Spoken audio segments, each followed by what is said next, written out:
What's up guys, if you've seen my last video, I went out looking to buy a car and it was a total fail. I was not able to pick it up, but I was able to this time. So I'd like to introduce it to you guys.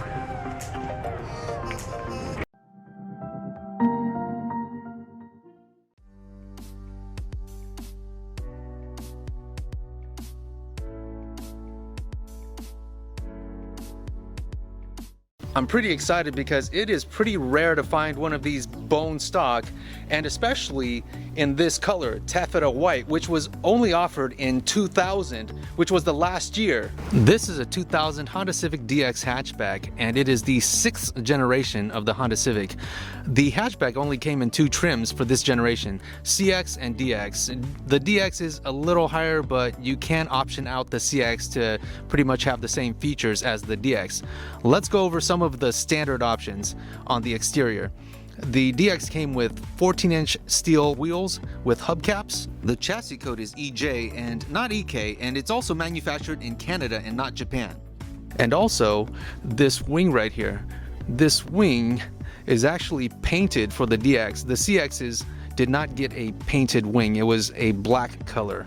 With the DX, you also get a rear wiper right here. And you can see the DX emblem right there. Now, being that this is a 2000 Honda Civic, it received revisions. Yes, there was a revision made during this generation, which was in 1999, and that included the headlights, fenders, hood, grille, and front bumper. Also the tail lights.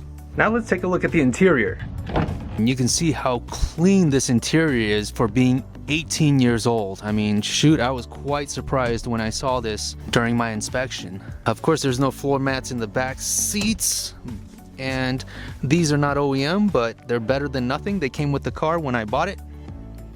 Oh, and also, yes, it is auto tragic, but this is a simple conversion, and I can probably find most of the parts at the junkyard. Also included in the revision were the heater and air conditioning controls. They're all located on the left side now, and they are now electronic versus cable. And you can see how stock this car is. It still has the Honda CD player in it.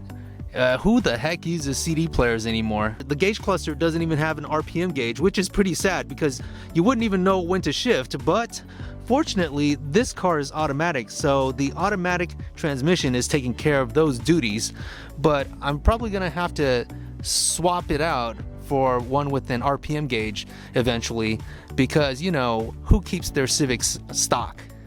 And you can see how basic this car is. It has manual windows. Who the heck uses this stuff anymore? Everything is going power windows. And also the door locks are manual too. They've included a lever on the back hatch so that you can open it.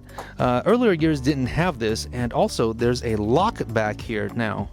So I can open it from right here, and you can see there's a cargo cover, and mostly DXs were given this as a standard option, but like I said, CXs also had it from the factory too, depending on if the Honda dealership opted to have this feature or not when they were trying to sell this car. And you can see how clean it is back here. There's even a spare tire and jack back here, which could be removed to reduce some weight.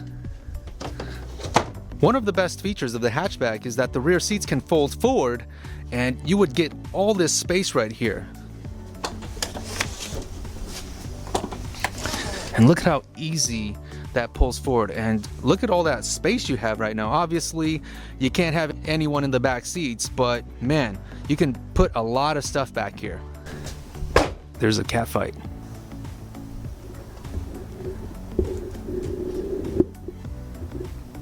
Now let's take a look at the engine bay, and that's probably the most special, right? This is the D16Y7, and you can see it right here on the engine block. It was just a single overhead cam with no VTEC. They offered a single overhead cam VTEC in the 1992 to 1995 Honda Civic Si hatchback, but for this year they didn't do that. But they did offer the Honda Civic Si Coupe with the B16 VTEC engine, so it kind of made up for it.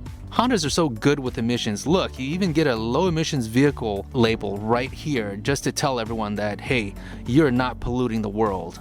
So that's pretty much it for this car, guys.